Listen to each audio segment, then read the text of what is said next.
कि नाक को 1% आप तब्दील कर दें, चाहे राइट पे कर दें चाहे लेफ्ट पे कर दें, तो ये कहां पहुंचेगा? नोट करना पड़ेगा, ट्रैक करना पड़ेगा अपनी उन आदतों को, आपकी जिंदगी बदलने में आपको बहुत हेल्प करेगी।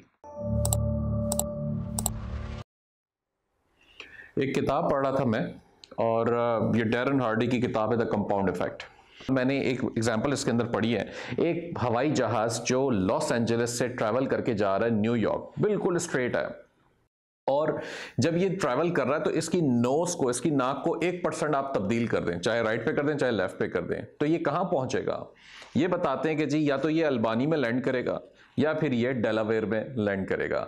यानी कि आपने 1% तब्दीली कर दी, आगे उस जहाज की लैंडिंग पोजीशन, डेस्टिनेशन ही तब्दील हो गई पूरी। अगर आपकी फॉर एग्जांपल बिहेवियर ऐसा है, आपका बोलने का तरीका ऐसा है जिससे आपको 12 कंप्लेंट्स मिलती हैं, तो वो छोटी छोटी एडजस्टमेंट करें, उस पर नोट करना पड़ेगा, ट्रैक करना पड़ेगा अपनी उन आदतों को जो आपको डैमेज कर रही है। ये मेरे साथ भी होता है। फॉर एग्जांपल मैं कोई ऐसा काम कर रहा हूं जिससे मुझे लगता है कि मेरी लाइफ के ऊपर बेहतर इंपैक्ट नहीं आ रहा, तो मुझे उसके ऊपर काम करना पड़ेगा।